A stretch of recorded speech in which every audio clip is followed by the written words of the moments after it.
Going to surgery right now? All right, then follow me, because I'm headed back to I am now in the discharge area of after surgery. So, ito po.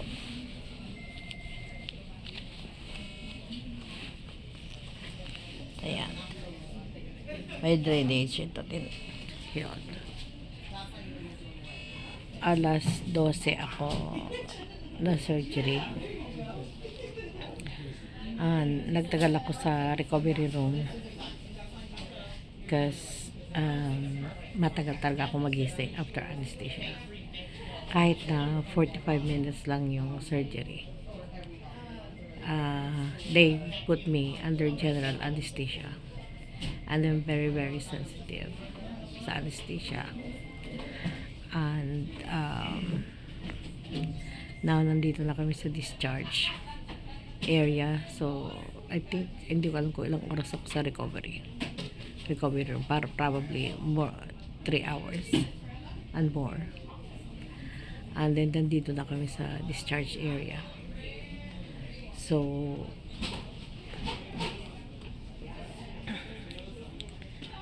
it's hard, it's painful. They have to give me a pain medication via IV at saka para sa hilo, para sa nausea, pero hindi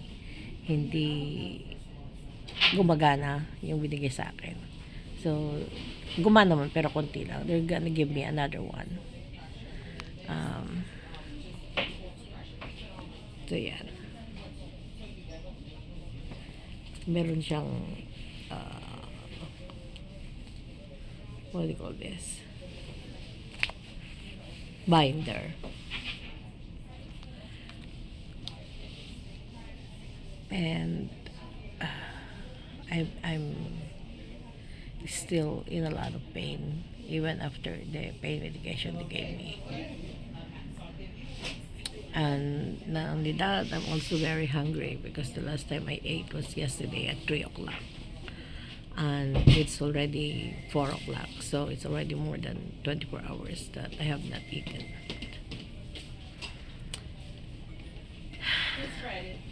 Humingi ako sa nurse ng warm water. So that's what I'm drinking right now.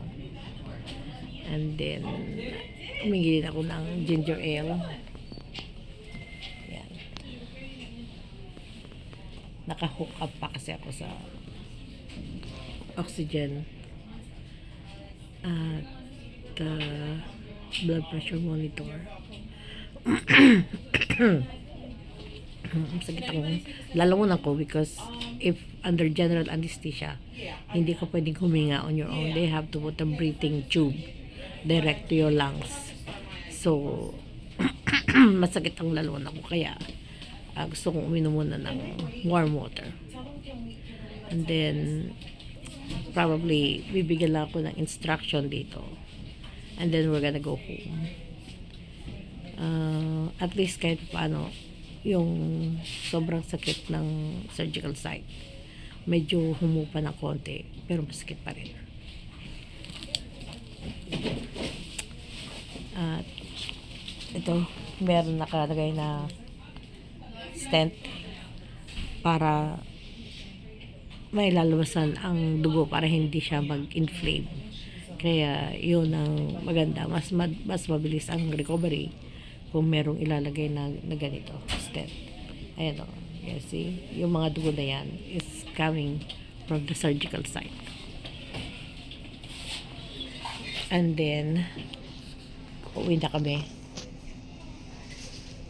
at I can only like eat something like very, very light. Like, kaya sabi ko sa asawa ko, we're gonna buy congee, rice congee, or in other words, lugaw.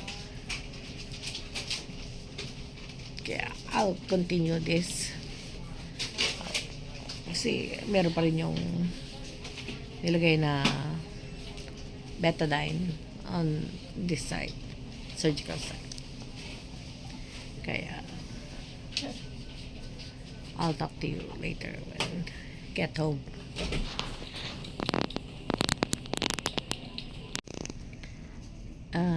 the nurse gave me another IV medication for nausea para sa pagkahilo at pagsusuka.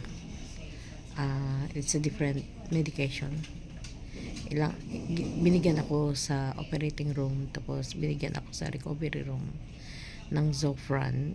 Hindi gumagana masyado, kaya binigyan ako ng ibang klase.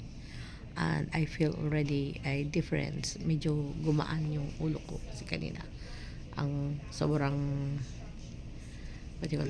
hina ay bigat.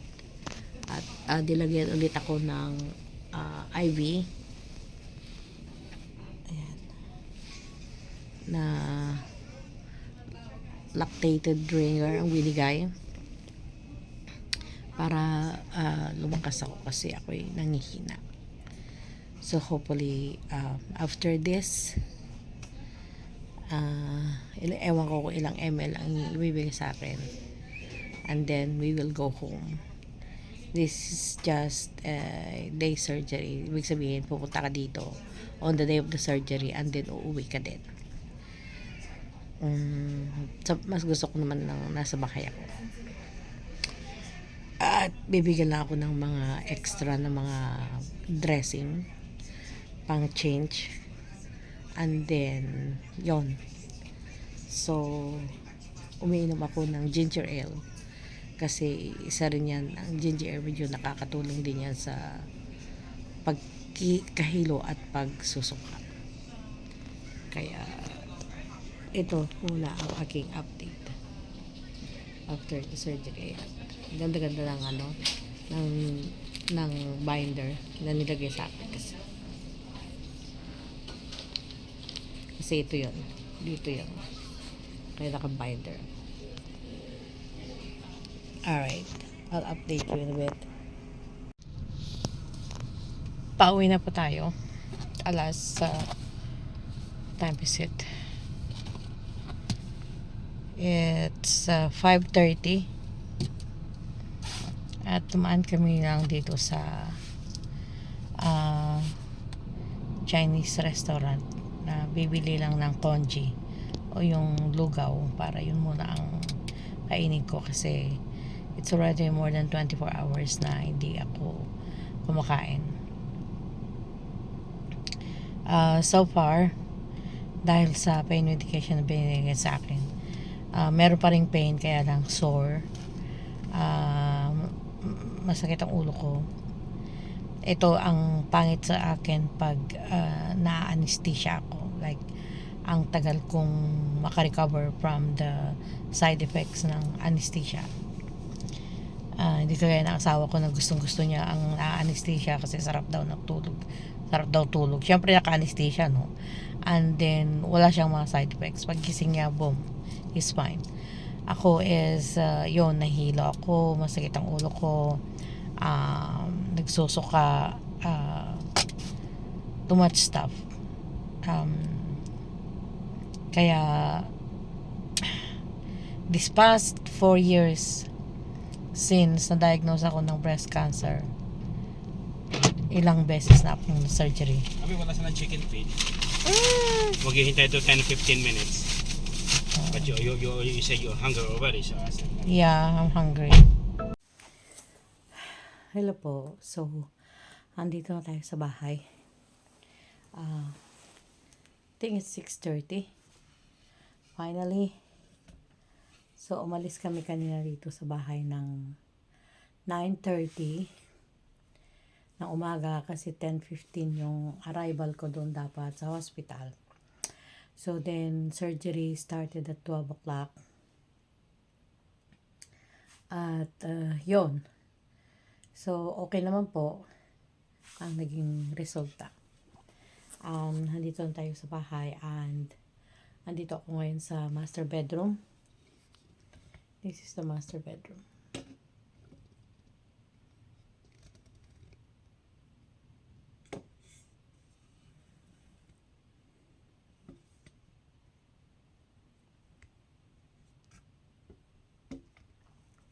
Okay, kasi ayaw ng asawa ko na nandun ako sa basement. So, dito ako para kung may kailangan ako, madali lang siyang madali niya lang akong puntahan kasi nandyan lang siya sa family room na naglalaro ng kanyang games. So, yun po. So far, wala akong nararamdaman, not even sore. Nag-effect na talaga yung mga pain medication na binigay nila sa akin. So, again, like I showed you when I was at the hospital, so I'm wearing a ano na tawag ito, binder. Tapos,